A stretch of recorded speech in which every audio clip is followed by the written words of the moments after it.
This Sawan, presenting the famous Chhattisgarhi song Bhola पुछत है अपन गौरीला।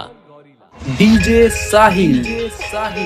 भोला पूछा थे अपन गौरीला का पूछा थे कामा लाले हंस के हजरीला तो का कहा थे भोला पूछा थे अपन गौरीला कामा लाले हंस के हजरीला भोला पूछा थे अपन गौरीला कामा लाले हंस के हजरीला मैं खाऊं नहीं मैं खाऊं नहीं मैं खाऊं नहीं खाऊं नहीं खाऊं नहीं वो तुम रखिया के बरीला मैं खाऊं नहीं खाऊं नहीं खाऊं नहीं वो तुम रखिया के बरीला डीजे साहिल।